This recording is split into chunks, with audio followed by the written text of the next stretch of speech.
जब अंत समय आए, भावना मेरे मन की भावुक होकर बोली, बस जाए मेरे मन में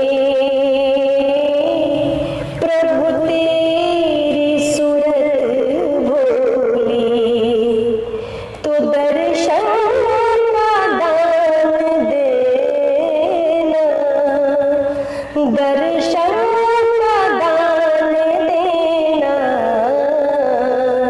जब अंत समय आए, प्रभु इतना ध्यान देना, जब अंत समय आए। मरने का न मन में भय, करता हूँ मैं तुमसे विनय, मरने का न मन में भय, करती हूँ मैं तुमसे विनय, चरणामृत दे करके कर देना मुझको अभय, तो मुझे मुक्ति दान देना, जब अंत समय आए, प्रभु मुक्ति दान देना, जब अंत समय आए, प्रभु इतना ध्यान देना, जब अंत समय आए, तो दर्शन का दान देना, जब अंत समय आए।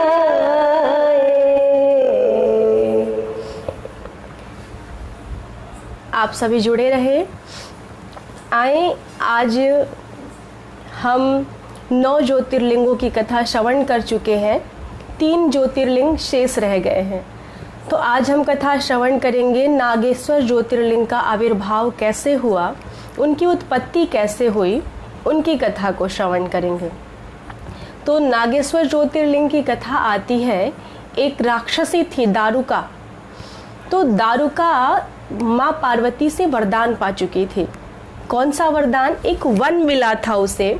उस वन की ऐसी महिमा थी जिसमें सारे साधन थे, सारे उपकरण थे, सब कुछ उपयुक्त थे, किंतु उसकी एक महिमा थी कि जहाँ चाहे उस वन को अपने साथ दारुका ले जा सकती थी।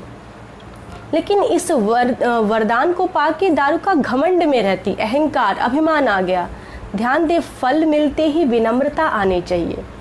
कहते हैं धर्म संपन्न व्यक्ति झुक के चलता है और धन संपन्न व्यक्ति अकड़ कर चलता है। तो वरदान प्राप्त होने के बाद विनम्रता आनी चाहिए, किंतु दारुका के अंदर अभिमान आ गया, क्योंकि ये राक्षसी स्वभाव है। यही है दानवता। मानवता क्या है? कहाँ जहाँ विनम्रता आ जाए वो मानवता है। तो दारुका के अंदर अभिमान आ गया और उसके पति का नाम था दारुक। वो भी बड़ा भयंकर राक्षस था। दोनों मिलके यज्ञों का विध्वंस करते थे, महापुरुषों का संहार करते थे, ऋषि मुनियों, संतों को, साधुओं को ये परेशान करते थे। इनका इतना आतंक बढ़ा कि जब सब आतंकित हुए इसके आतंक से, तो गए महर्षियों के शरण में, सब साथ मिलके और ऋषि के शरण में गए। और ऋषि ने श्राप दिया, कहा तुम लोगों ने इतना आतंक मचाया इस मृत्युलोक पे, तो जाओ मैं तुम्हें श्राप देता हूँ कि अब अगर तुम लोग यज्ञ विध्वंस करोगे, अब अगर किसी संत महापुरुष के ऊपर हिंसा करोगे, तो हिंसा करते ही तुम्हारे प्राण तुमसे दूर हो जाएंगे, तुम्हारे प्राण समाप्त हो जाएंगे, युद्ध भी नहीं करना पड़ेगा। जैसे ही श्राप दिया, देवताओं ने देखा ये बड़ा उक्त अवसर है, इन्हें तो श्राप मिला है कि युद्ध करते ही ये स्वयं समाप्त हो जाएंगे। तो ये तो बड़ा हमारे लिए उपयुक्त अवसर है। और देवतागण आए, सोचा हम युद्ध करेंगे, और ये युद्ध करेंगे तो भी प्राण चले जाएंगे क्योंकि श्राप है, और युद्ध में पराजित हो जाएंगे तो भी पलायन कर जाएंगे। तो इस प्रकार देवतागण आए। देवताओं को देख के दारुक और दारुका ने विचार किया कि इस समय युद्ध करने योग्य नहीं है, हम युद्ध में पराजित हुए तो भी हमें भूखे मरना पड़ेगा, और अगर पराजित नहीं हुए, हम युद्ध किए, बराबरी का अगर युद्ध किए, तो युद्ध में हमें अपने प्राण त्यागने पड़ेंगे, ऐसा हमें श्राप है। हिंसा करते ही, किसी को मारते ही हमारे प्राण चले जाएंगे। तो आज दारुक और दारुका ने विचार किया, अपने समस्त साथी जितने थे राक्षस गण, सबको साथ लेके, जो उसे वरदान मिला था मैया पार्वती का वन, उसको लेके पूरे साधन के साथ, उपकरण के साथ, उस वन को ही अपने साथ लेके दारुक और दारुका चले गए, समुद्र के अंदर निवास कर लिया। और जब समुद्र के अंदर निवास किए, क्योंकि उसे तो वरदान था जहाँ जाए वहाँ अपने इस वन को ले जा सकती थी, जबकि वो वन था पश्चिमी तट पे, समुद्र के पश्चिमी तट पर था, लेकिन वहाँ से लेके गई और समुद्र के अंदर निवास कर ली। लेकिन जो स्वभाव होता है व्यक्ति का, वो स्वभाव उससे छूटता नहीं है, वो कहीं भी चला जाए। तो आज वो उस क्षेत्र को तो छोड़ दिए, लेकिन स्वभाव को छोड़ नहीं पाए। स्वभाव राक्षसी था, अब समुद्र के अंदर रहे तो भी समुद्र के अंदर जाने वाले यात्रियों को आतंकित करते थे। एक बार ऐसा अवसर आया, भगवान शिव का बहुत बड़ा भक्त, सुप्रिय नाम का भक्त नौका विहार कर रहा था, नौका से यात्रा कर रहा था अपने साथियों के साथ, और जैसे ही ये सूचना मिली दारुक और दारुका को, तो उसके नौका का अपहरण कर लिया, अपहरण करके कैदी बना लिया, जेल में डाल दिया। और सुप्रिय तो भगवान शिव का बहुत बड़ा भक्त था, नित्य शिव अर्चना करता था, नित्य पार्थिव पूजन करता था, वैश्य था। तो सुप्रिय ने सोचा कि मैं कहीं भी रहूं, मुझे शिवार्चन नहीं छोड़ना चाहिए, मुझे भगवान की अर्चना नहीं छोड़नी चाहिए। और वो जेल में ही भगवान की अर्चना वंदना प्रारंभ कर दिया। तो किसी ने जाके खबर दी दारुक और दारुका को, कहा ये तुम्हारे संहार के लिए कोई अनुष्ठान कर रहा है। दारुक दारुका दोनों गए क्रोधित होके, और जैसे ही गए देखा तो वो शिवार्चन में बैठा हुआ था। दारुक ने कहा अब मैं तुम्हें तत्काल इसी क्षण समाप्त कर दूंगा, तुम कोई अनुष्ठान कर रहे हो। सुप्रिय ने कुछ नहीं बोला, और उसी भांति जैसे नित्य की भांति ओम नमः शिवाय पंचाक्षर मंत्र का जाप करता हुआ शंकर जी के ध्यान में, भगवान शंकर के ध्यान में तल्लीन रहा। जैसे ही देखा कि ये तलवार चलाने जा रहा है, कृपाण चलाने जा रहा है, तो उसने भगवान शिव से कहा, हे दुष्टों के संहार करने वाले, हे भक्तवत्सल, हे दुष्ट हंता प्रभु, अब मैं आपकी शरण में हूँ। और भक्तवत्सल भगवान के शरण में जैसे हुआ, तो भगवान तो कहते ही हैं कि कोई भी मेरी शरण में आए, कूर कुटिल खल कुमति कलंकी, नीच निरीस निशील निसंकी, कोई भी आए तेउ सुनि शरण सामुहे आए, कोई भी मेरे सामने आ जाए तो सन्मुख हो ये जीव मोहि जबहि, जन्म कोटि अघनासई तबहि। तो मेरे सामने आए, वो कैसा भी हो मेरी शरण में आए। और आज जैसे ही शरण में सुप्रिय ने निवास लिया, भगवान भक्तवत्सल भगवान प्रकट हो गए। जैसे ही प्रकट हुए तो पाशुपात शस्त्र लिया और उससे समस्त राक्षसों का संहार कर दिया, दारुक का भी संहार कर दिया। भगवान ने सबका संहार किया, लेकिन दारुका बच गई। जो दारुका राक्षसी थी वो बच गई। भगवान सबका संहार करके सुप्रिय को आश्वस्त कर रहे थे, अपने शिव भक्त को आश्वस्त कर ही रहे थे। इतने में दारुका गई मैया पार्वती के पास, और मैया पार्वती से बड़ी ही दीन स्वभाव से अर्चना की, वंदना की, कहा माँ मेरी रक्षा करिए। तो ध्यान दे, जहाँ भगवान होते हैं भगवान शिव, वहाँ शक्ति भी होती है, जैसा कि आपने विश्वनाथ की कथा में भी श्रवण किया था। तो जहाँ शिव है वहाँ शक्ति है। मल्लिकार्जुन में भी जहाँ मल्लिका है वहाँ अर्जुन है, भगवान शंकर के साथ शक्ति है। विश्वनाथ जी में मैया अन्नपूर्णा है, साथ में भगवान शंकर हैं। तो इस प्रकार आज जैसे ही दारुका ने दीन वचन से कहा माँ मेरी रक्षा करिए, मेरे कुल की रक्षा करिए, मेरे वंश की रक्षा करिए, मेरे पुत्रों की रक्षा करिए, तो मैया पार्वती कुछ तकनीकी समस्या के कारण आप सभी से जुड़ना नहीं हो पा रहा है, तो आप बीच बीच में थोड़ा छूट रहे हैं। प्रकार दारुका दीन वचन से मैया पार्वती की स्तुति की, अर्चना की। मैया प्रसन्न हो गई। कहा तुम्हें क्या चाहिए? तो कहा मेरे वंश की रक्षा करिए। भगवान शंकर ने ये सबको वचन दे दिया है, सुप्रिय को वचन दिया है, समस्त राक्षसों का वध कर दिया। और भगवान शंकर ने वचन दिया कि अब इस पूरे क्षेत्र में जो वन था, दारुका का वन था, 16 योजन का था। 16 योजन लंबा, 16 योजन चौड़ा। जैसे पंचकोश है, 5 कोस लंबा, 5 कोस चौड़ा, वैसे ही दारुका का जो दारुक वन है वो 16 योजन लंबा, 16 योजन चौड़ा। तो भगवान शंकर ने सुप्रिय को आशीर्वाद दिया। कहा मेरे भक्त, मैं तुम्हें यह आशीर्वाद देता हूँ, इस पूरे क्षेत्र में जो ये वन है, इस वन में कभी भी कोई राक्षस प्रवेश नहीं करेंगे। यहाँ समस्त मेरे भक्तगण निश्चिंत होकर मेरी अर्चना, मेरी वंदना करेंगे। कभी किसी प्रकार की आपत्ति नहीं आएगी, राक्षस प्रवेश भी नहीं कर पाएंगे। ये दारुका ने बताया मैया पार्वती को कि ऐसा वचन भगवान शंकर ने दे दिया, अब मैं कहाँ जाऊँ? तो मैया पार्वती ने आश्वस्त किया, मैं बात करती हूँ। और भगवान शंकर के पास गई। कहा प्रभु मैं आपकी दासी हूँ, आपके शरण में हूँ, तो मेरी भी कोई एक दासी है। जैसे आप भक्तवत्सल हैं वैसे मुझे भी अपने भक्तों का सुनना पड़ता है। तो आप दारुका के लिए कुछ ऐसा करें कि दारुका को यहाँ से वंचित ना करें। वो कहाँ जाएगी? आपने उसके पति का वध कर दिया, तो आप ही कुछ विचार करें। भगवान शंकर से कहा कि जहाँ सतोगुण है वहाँ तमोगुण भी है, तो प्रभु आप ऐसे दूर ना करें।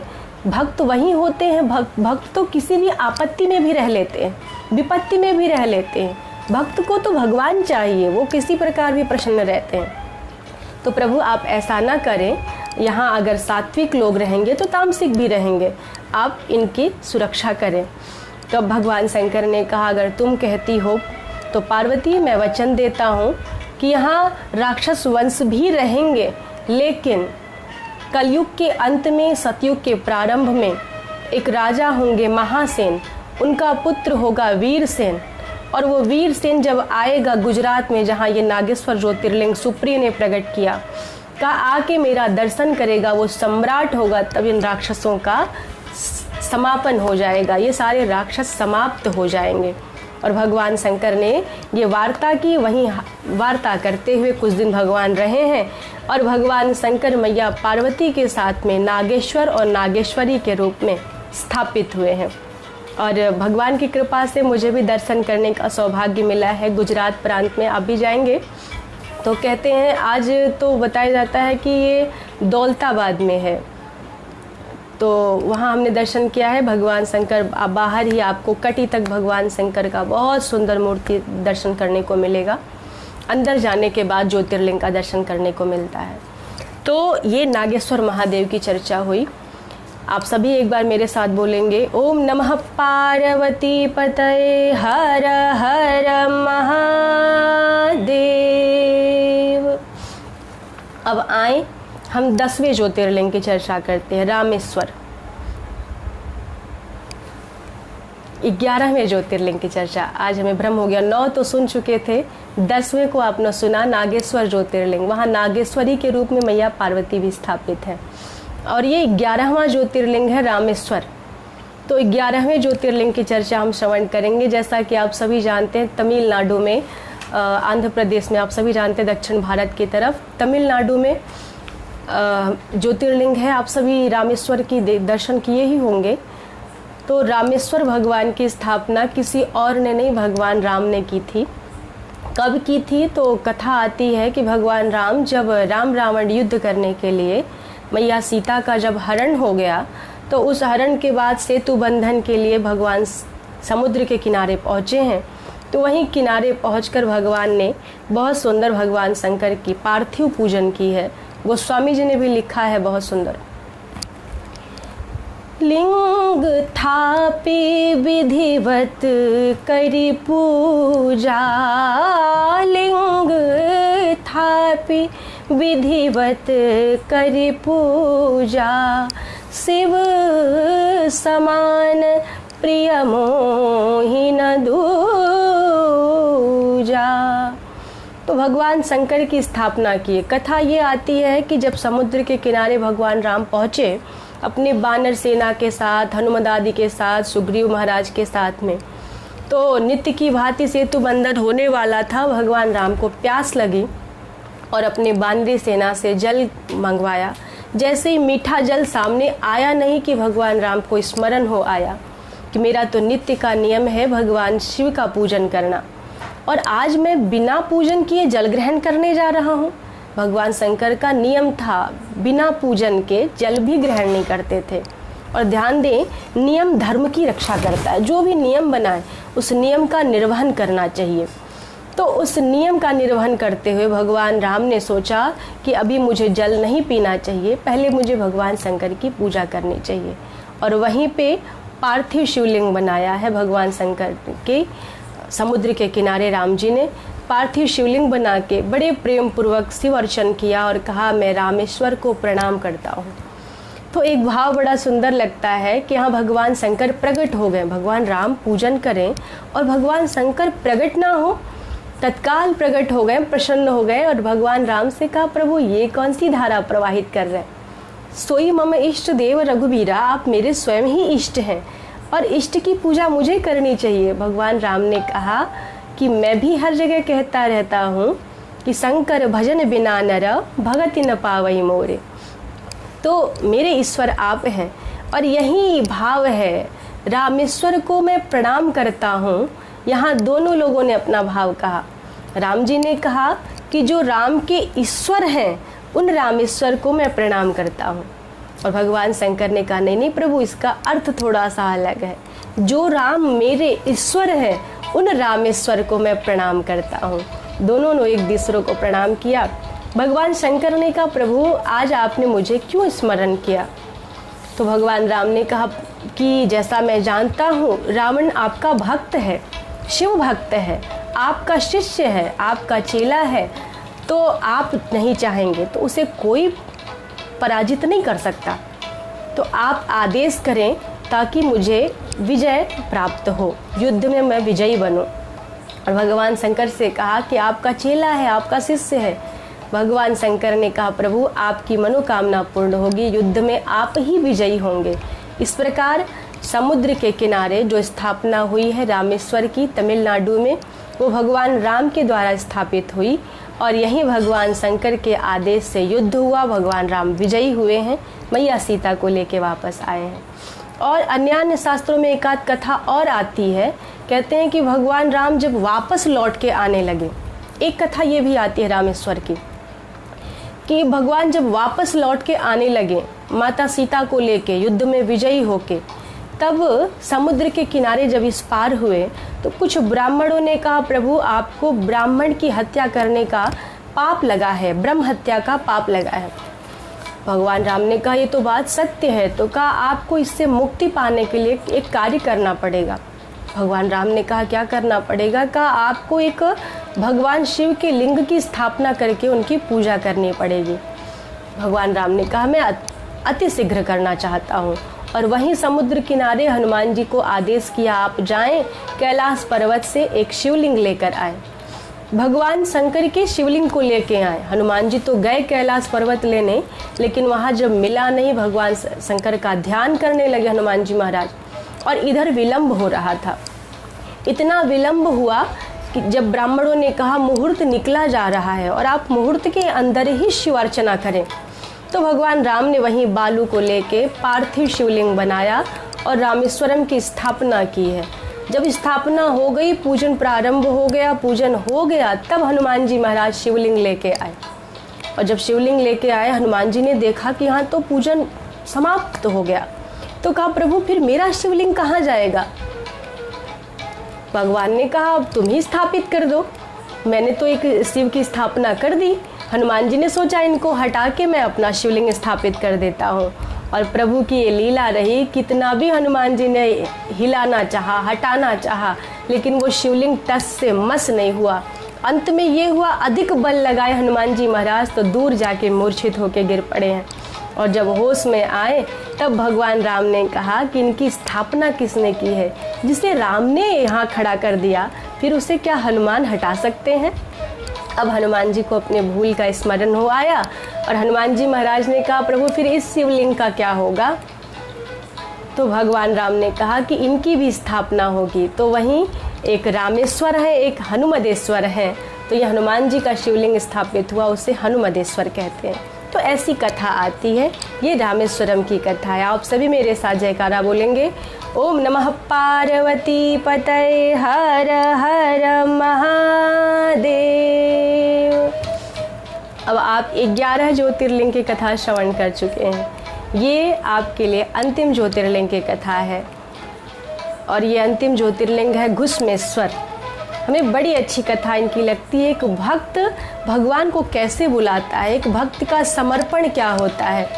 तो आप सभी श्रवण करें घुश्मेश्वर ज्योतिर्लिंग की कथा। कहते एक देवगिरी पर्वत पे एक ब्राह्मण रहते थे जिनका नाम सुधर्मा था और बड़े ही तपोनिष्ठ धर्म व्रत का पालन करने वाले, ब्राह्मण धर्म का पालन करने वाले, संध्या वंदन करने वाले, अपना जो आचार्य और नियम था उन सब का पालन करने वाले। और उनकी एक पत्नी सुदेहा, वो भी बड़ी ही धार्मिक, सुशीला, पतिव्रता, बड़ी ही सुंदर महिला थी। दोनों मिलके साथ में शिवार्चन करते थे, भगवान शिव की पूजा करते थे।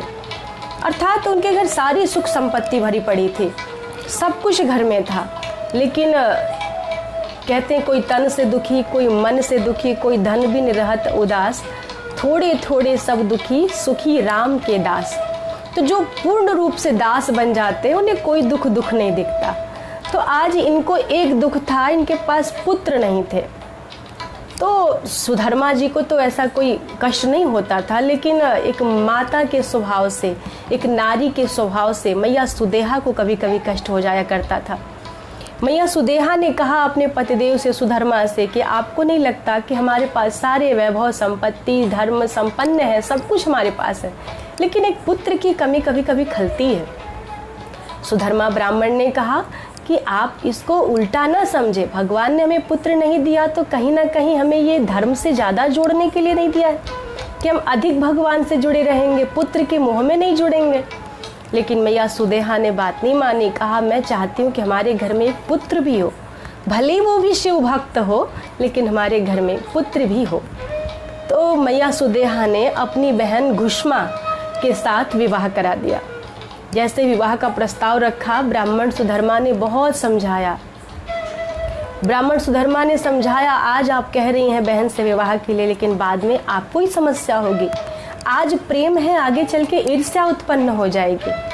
उस समय माता सुदेहा को बात पसंद नहीं आई, बात प्रिय नहीं लगी, फिर भी विवाह करा दिया। और धीरे धीरे वही स्वभाव जो सुधर्मा ने कहा था, वही स्वभाव प्रकट होने लगा। जैसे जैसे घुश्मा भी बड़ी ही शिव भक्ता थी और पति की सेवा साथ में ही अपनी बड़ी बहन सुदेहा की भी खूब सेवा करती थी। यहाँ तक कि सेवा के अंतर्गत पारिवारिक सेवा, घर की सेवा तो करती थी, उनकी पूजा भी छुड़वा दी। जो शिवलिंग बना के मैया सुदेहा पूजन करती थी, वो घुश्मा पूजन करना शुरू कर दी।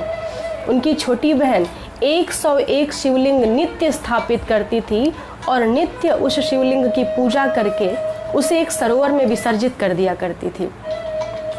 नित्य का नियम था घुश्मा का। और धीरे धीरे शिवार्चन से उसके कर्मों का उसे फल मिला, उसे एक पुत्र की प्राप्ति हुई। जो छोटी बहन घुश्मा थी, वो प्रतिदिन पार्थिव शिवलिंग बनाती, 101 पार्थिव शिवलिंग का निर्माण करना, षोडशोपचार विधि से पूजन करना, तत्पश्चात उसे सरोवर में विसर्जित करना, ये नित्य का नियम था। और धीरे धीरे उसका पुत्र बड़ा हुआ, घुश्मा का पुत्र बड़ा हुआ, विवाह हुआ, पुत्र वधू आई। अब मैया सुदेहा की ईर्ष्या बढ़ती गई, क्योंकि घुश्मा का सम्मान बढ़ने लगा। सुशीला थी और बड़ी ही आचारशीला थी, पतिव्रता थी, बड़ी बहन का सम्मान करती थी, इस कारण उसका सम्मान बढ़ने लगा। और जब सम्मान बहुत बढ़ा तो ध्यान दें, हम कहते हैं कि हम अपने दुख से दुखी नहीं होते, संसार का नियम है, हम दूसरे के सुख से ज़्यादा दुखी होते हैं। शब्दों पे ध्यान दीजिएगा। आज संसार में लोग अपने दुख से कम दुखी हैं, दूसरे के सुख से ज़्यादा दुखी हैं। अपने पास गाड़ी नहीं है इसकी समस्या नहीं है, दूसरे के पास जब गाड़ी होती है, बगल वाले के पास, पड़ोसी के पास गाड़ी होती है, तब समस्या अधिक होती है। अर्थात अपने दुख से दुखी नहीं, दूसरे के सुख से हम दुखी होते हैं। सुदेहा को अब तक समस्या नहीं हुई, लेकिन जब घुश्मा का सम्मान बढ़ा, पुत्र वधू आई, पुत्र वधू भी आचारशीला, सुशीला, अब सुदेहा की ईर्ष्या इतनी बढ़ी कि ध्यान दें, ईर्ष्या ऐसी है कि एक बार जब हमारे अंदर प्रवेश कर जाती है ना, तो वो ईर्ष्या इतना भयानक रूप, इतना हमें कठोर बना देती है। मानस में भी तुलसीदास जी यही दर्शन कराते हैं। मैया कैकेयी वैसे तो भगवान राम को बहुत प्रेम करती थी। अगर हम गहराई में ना जाएं, उधर भाव दूसरा है। अगर हम धरातल की बात करें तो मंथरा ने ईर्ष्या को ही प्रकट किया। मैया कौशल्या के प्रति मैया कैकेयी के मन में ईर्ष्या को ही जन्म दिया और ईर्ष्या ने इतना कठोर रूप धारण कर लिया, जनु कठोरपन धरे शरीरू। गोस्वामी जी ने कहा आज कैकेयी मैया का रूप ही कैकेयी माता का नहीं है, कठोरता का रूप हो गया है। कारण क्या है? ईर्ष्या। तो आज घुस्मा के अंदर, मैया सुदेहा के अंदर घुस्मा के प्रति ईर्ष्या ने जन्म लिया था। आज वो ईर्ष्या बढ़ते बढ़ते इतना कठोर हो गया, इतना खूंखार, इतना भयंकर रूप धारण कर लिया कि रात्रि में सोते हुए पुत्र को सुदेहा गई और उसके बिस्तर पे टुकड़े टुकड़े काट दी। टुकड़े टुकड़े करके उसके शरीर के गई और उसी सरोवर में प्रवाहित किया जहाँ घुस्मा प्रतिदिन भगवान के 101 शिवलिंगों को प्रवाहित करती थी, विसर्जित करती थी। रात्रि में ही गई वहीं प्रवाहित किया और आके स्वयं विश्राम करने लगी। सुबह का समय हुआ, सब अपने अपने काम में लगे। घुस्मा प्रतिदिन के जैसे, जो छोटी बहन थी घुस्मा, प्रतिदिन के जैसे अपने प्रातःकालीन संध्या में लग गई। सुधर्मा ब्राह्मण भी अपने नित्य कर्म पूजा में लग गए और सुधर्मा सब अपने अपने कर्म में लग गए। घुस्मा ने 101 पार्थिव लिंग बना के षोडशोपचार विधि से पूजन करना प्रारंभ किया। इतने में सुदेहा भी उठी, जो बड़ी बहन थी। अब वो भी काम में लग गई, लेकिन आज काम करने में बड़ी प्रसन्नता थी। इसके पहले काम तो करती थी, लेकिन मन में वो प्रसन्नता नहीं थी जो आज थी। क्योंकि आज जैसे मैं पुत्र विहीन हूँ, वैसे मेरी छोटी बहन घुस्मा भी पुत्र विहीन हो गई। ये मन में भाव बड़ी प्रसन्नता को पनपाए जा रहा था। तो मैया सुदेहा ने इस प्रसन्नता के साथ काम करना शुरू कर दिया। जब पुत्र वधू उठी और देखा बिस्तर पे रक्त स्रावित है और शरीर के छोटे छोटे टुकड़े पड़े हुए हैं, कुछ टुकड़े पड़े हुए थे, ये देखा नहीं कि भयभीत होके, कंपित होके, द्रवित होके, व्यथित होके वो रोने लगी और इतने उच्च स्वर से विलाप करना प्रारंभ किया, करुण क्रंदन करना प्रारंभ किया। दौड़ी दौड़ी सुदेहा गई, घुस्मा नहीं गई। घुस्मा जो उसकी माता थी फिर भी नहीं गई, वो अपने उसी पूजन में लगी रही। 101 पार्थिव शिवलिंग का जो नित्य नियम था उसी निर्माण में लगी रही। कानों में आवाज़ सुनाई दे रही थी, पुत्रवधू करुण क्रंदन कर रही है। बड़ी बहन सुदेहा गई, वो और तेज उच्च स्वर में चिल्ला के रोना शुरू कर दी। कानों में आवाज़ जा रहे हैं, फिर भी सुधर्मा को जैसे लगता है घुस्मा को सुनाई नहीं देता। ये दोनों अपने नियम में लगे हैं, पति पत्नी। घुस्मा नित्य की भांति अपने 101 शिवलिंगों को बना के पूजन संपन्न किया। जब पूजन संपन्न हो गया, तब गई देखने के लिए कि हमारी पुत्रवधू विलाप क्यों कर रही है। जब गई है, देखा तो बिस्तर पे रक्त स्रावित है, पूरा बिस्तर शरीर के छोटे छोटे टुकड़ों से, अंगों के टुकड़ों से भरा पड़ा है। फिर भी घुस्मा को ना हर्ष, किसी प्रकार का विषाद नहीं हुआ, किसी प्रकार का कष्ट नहीं हुआ। मानो उसने सोचा कि जिस भगवान शंकर के पूजन से मुझे पुत्र मिला था, आज उन्हीं भगवान शंकर ने मुझसे पुत्र ले लिया। किसी प्रकार का विषाद नहीं हुआ, किसी प्रकार का शोक नहीं हुआ। और देखा, वहाँ से चल दी, अपने पार्थिव शिवलिंगों को उठाया, जैसा रोज का नियम था, लेके उसे प्रवाहित करने के लिए सरोवर की ओर गई। और जब सरोवर में गई, मन में बस यही विचार चल रहा था, जिस भगवान शंकर ने मुझे पुत्र दिया था, तुद्यम वस्तुम गोविंदम तुभ्यमेव समर्पय। प्रभु आपने ही दिया पुत्र और आपने ही ले लिया, फिर किसका शोक करना, किसका विषाद करना। घुस्मा इसी विचार से ना शोक करती है, ना कोई रुदन करती है। अपने 101 पार्थिव शिवलिंगों को ले जाके जैसे इस सरोवर में विसर्जित करके वापस लौटने लगी, तो देखा सरोवर के किनारे उसका पुत्र पूर्ण स्वस्थ रूप में खड़ा हुआ। माँ को आवाज लगाया, माँ मैं कब से आपकी यहीं प्रतीक्षा कर रहा हूँ। घुस्मा ने देखा, फिर भी कोई हर्ष नहीं हुआ। अद्भुत भक्त है घुस्मा, जड़ भक्ति नहीं है, दृढ़ भक्ति है। जड़ भक्ति होती है तो आज भक्ति हुआ और जैसे ही कष्ट हुआ तत्काल हम भक्ति छोड़ देते हैं। भगवान की इतनी वंदना की, भगवान का इतना पूजन किया और भगवान ने हमसे सब कुछ छीन लिया। ये जड़ भक्ति है। लेकिन घुस्मा की दृढ़ भक्ति है। पुत्र के अंग टुकड़ों में पड़े हुए थे बिस्तर पे, फिर भी घुस्मा ने अपना नियम नहीं छोड़ा। घुस्मा ने अपने भगवान की भक्ति नहीं छोड़ी, इसे कहते हैं दृढ़ भक्ति। तो घुस्मा की जड़ भक्ति नहीं है, दृढ़ भक्ति है। और आज घुस्मा के उसी दृढ़ भक्ति का परिणाम था कि जिस पुत्र को टुकड़ों में काट दिया गया था, आज वही पुत्र पूर्ण स्वस्थ से समस्त अंगों के साथ में सामने स्वस्थ खड़ा हुआ और भी ओजस्वी तेजस्वी रूप में खड़ा है। और माँ को कहा, माँ मैं कब से आपकी प्रतीक्षा कर रहा था। घुस्मा ने देखा तो लोगों ने सोचा कि बहुत प्रसन्न हुई होगी घुस्मा, लेकिन घुस्मा हर्ष भी नहीं हुआ घुस्मा को। भगवान शंकर ने सोचा अद्भुत महिला है, पुत्र को काट दिया गया इसका शोक नहीं हुआ और पुनः पुत्र को स्वस्थ देखा इसका हर्ष नहीं हुआ। भगवान शंकर अति प्रसन्न हुए और यही तो होना चाहिए। भगवान यही सिखाते, प्रसन्नताम यानगता अभिषेकस्तथा न ममले वनवास दुखितः। और भगवान शंकर प्रसन्न हो गए। जैसे ही प्रसन्न हुए तत्काल घुस्मा को दर्शन दिया। उसी जल के सरोवर के मध्य भाग में ही भगवान प्रकट हो गए और साथ में उसी जल में ही भगवान पूरे मंदिर को लेके प्रकट हुए। एक मंदिर भी साथ में स्वर्णमय तेजमय चमकता हुआ निकला। भगवान शंकर प्रकट हुए और घुस्मा से कहा, मैं तुम्हारी भक्ति से अति प्रसन्न हूँ, तुम्हें जो मांगना है मांग लो। लेकिन ध्यान दें, आज घुस्मा मैया ने कहा कि प्रभु अगर आप कुछ देना चाहते हैं तो आप जैसे मुझे दर्शन दिए हैं वैसे मेरी बड़ी बहन सुदेहा को भी दर्शन दे दीजिए। इतना सुना नहीं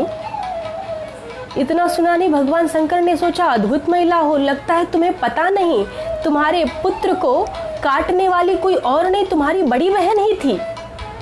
तो मैं उसको क्यों दर्शन दूं? मैं तो चाहता हूँ उस दुष्टा का संहार कर दूं और मैं तुम्हें दर्शन दिया हूँ, उसका संहार करूंगा, अभी जाके तत्काल उसका संहार करूंगा। घुस्मा ने निवेदन किया, प्रभु क्षमा करें, लेकिन आप जैसे मुझे दर्शन दिए हैं मेरी बड़ी बहन का संहार नहीं बल्कि आप उसे दर्शन दें। अगर मेरी भक्ति से प्रसन्न है तो आप उसे दर्शन दें।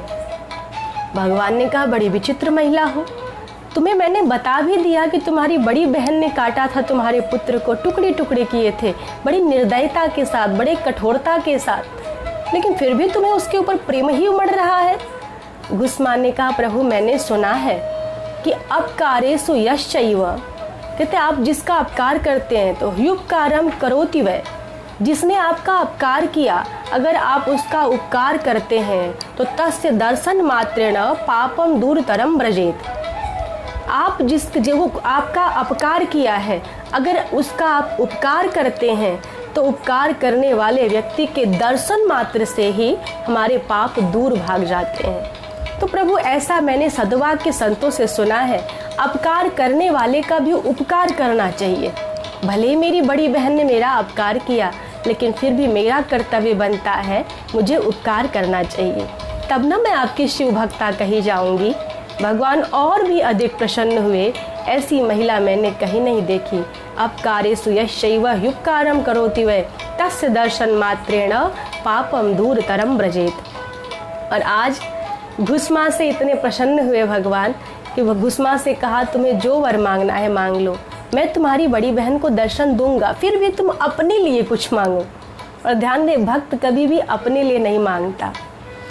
आज जैसे ही घुस्मा ने कहा, भगवान ने कहा, घुस्मा तुम अपने लिए कुछ मांगो, मैं तुम्हें बहुत सारे वरदान दे रहा हूँ, जाओ तुम्हारे पुत्र तेजस्वी होंगे, बड़े ही ओजस्वी होंगे, सत्य धर्म का पालन करने वाले होंगे। यहाँ तक कि भगवान ने कहा, मैं तुम्हारे एक पुत्र की बात नहीं करता बल्कि तुम्हारी पीढ़ी में आगे चल के तुम्हारे वंश में जितने 100 वंश तक जितने पुत्र होंगे सब सुधर्म का पालन करने वाले, सब सदाचार का पालन करने वाले, सब ओजस्वी तेजस्वी और सभी यशस्वी होंगे। आज भगवान शंकर ने घुस्मा को खूब वरदान दिया, तुम्हारे घर में जितने पुत्र 100 वंशों तक होंगे 100 वंश के लिए आशीर्वाद दिया, 100 पीढ़ियों के लिए आशीर्वाद दिया। जो भी पुत्र उत्पन्न होंगे उनको सुंदर स्त्री मिलेगी, उत्तम धन मिलेगा और वो ऐश्वर्य को प्राप्त करेंगे, अंत में मोक्ष को प्राप्त करेंगे, भोग को प्राप्त करेंगे। भगवान शंकर ने खूब आशीर्वाद दिया। लेकिन घुस्मा से कहा कि तुम कुछ मांगो, मैंने तो आशीर्वाद अपने मन से दिया, तुम कुछ अपने मन से मांगो।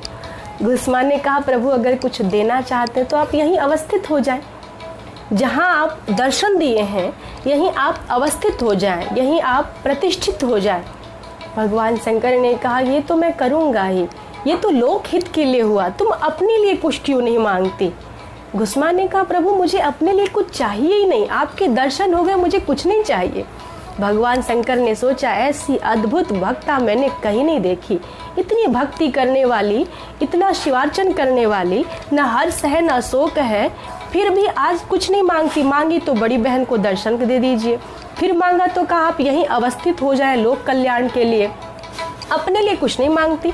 भगवान शंकर ने कहा, घुस्मा तुम अपने लिए कुछ मांगो। और जब बहुत विवश किया तब घुस्मा ने कहा, प्रभु अगर मुझे कुछ देना चाहते हैं तो आप एक काम करें, आप यहाँ अवस्थित हो तो मेरे नाम से अवस्थित हो, आप यहाँ प्रतिष्ठित हो तो मेरे नाम से प्रतिष्ठित हो, लोग आपकी अर्चना करें तो मेरे नाम के साथ अर्चना करें। और वहीं भगवान शंकर ने उसे आश्वस्त किया, आशीर्वाद दिया कि अब से मैं यहाँ घुस्मा का ईश्वर अर्थात घुस्मेश्वर के नाम से जाना जाऊँगा। और भगवान वहीं घुस्मेश्वर बने हैं। घुस्मेश्वर में भगवान महादेव अपनी भक्ता बहुत ही शिवार्चन करने वाली घुस्मा के लिए प्रकट हुए और घुस्मा को खूब आशीर्वाद दिया। तो ऐसे घुस्मेश्वर महादेव जो, और एक आशीर्वाद और भी दिया कि इसमें जितने तुमने पार्थिव शिवलिंग इस सरोवर में प्रवाहित किए हैं, विसर्जित किए हैं, ये सरोवर मानो शिवलिंगों का आलय बन जाएगा। ये सरोवर तुमने जितने शिवलिंग, प्रतिदिन नित्य का जो तुम्हारा नियम था 101 शिवलिंग बनाना, षोडशोपचार से पूजन और पुनः प्रवाहित करना, विसर्जन करना, तो ये जो सरोवर है ये शिवालय बन जाएगा। इसलिए कहते हैं घुस्मेशम च शिवालय। जो घुस्मेश्वर महादेव है वो शिवालय में है। शिवालय का अर्थ यही है कि वहाँ वो आलय है, घर है शिवलिंगों का। जो शिवलिंग प्रवाहित की है घुस्मा ने, वो शिवलिंगों का आलय है, इसलिए शिवालय कहा गया है। तो घुस्मेशम च शिवालय। आप सभी ने सुना आज कथा, नागेशम दारुकावने और सेतु बंधे तो रामेशम, और आगे घुस्मेशम च शिवालय।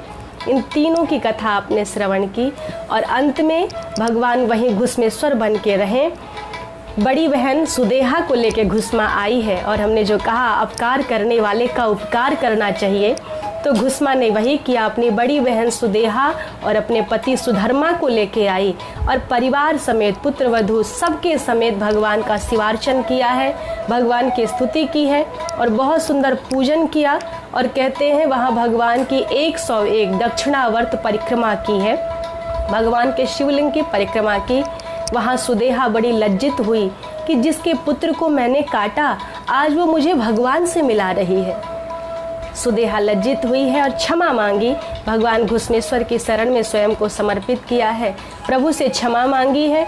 और यही आप 12 ज्योतिर्लिंगों की कथा श्रवण कर चुके हैं। तो 12 ज्योतिर्लिंग की कथा आज समाप्त होती है, समापन की ओर है। शास्त्र कहते हैं, शिव पुराण में कहा जाता है कि 12 ज्योतिर्लिंग की कथा जो श्रवण करते हैं अथवा जो पढ़ते हैं अथवा जो सुनाते हैं, उन सभी को मोक्ष की प्राप्ति होती है, पापों से मुक्त हो जाता है। तो आप सभी सोच रहे होंगे कि हम सभी के पाप समाप्त हुए, लेकिन पाप समाप्त होने से ये बड़ी बात नहीं है, पुनः पाप आ जाते, पाप वृत्ति समाप्त नहीं हुई हमारी। इसलिए शिव पुराण या अन्य शास्त्रों में बस यही कहा जाता है, गंगा तव दर्शनात् मुक्ति, या दर्शन करने से पाप की मुक्ति हो जाती है। पाप समाप्त होंगे, पाप वृत्ति नहीं। पाप वृत्ति कब समाप्त होगी? जब कथा सुनेंगे नहीं, चरित्र में उतारेंगे। घुस्मा जैसे भक्त को अपने चरित्र में उतारें, नर नारायण ने जैसे भगवान को बुलाया, अथवा जैसे आपने कई भक्तों की कथा प्रारंभ से ही सुनी, उन सभी की कथा से हमें ये चरित्र में उतारना चाहिए कि भगवान की कथा हमें कैसे सुननी है, कैसे भक्त भगवान की अर्चना करते हैं। तो जो सुनेगा, जो पढ़ेगा, जो कहेगा, उसके पाप तो मुक्त होंगे, लेकिन पाप वृत्ति तब मुक्त होगी जब वो चरित्र में उतारा जाएगा। तो आप सभी भगवान के समस्त शिव भक्तों की कथा श्रवण किए, समस्त 12 ज्योतिर्लिंगों की कथा आप श्रवण किए। आप सभी जुड़े रहें और ये 5वें भाग में भी आप सभी जुड़े रहें। आप सभी का बहुत बहुत आभार एवं अभिनंदन।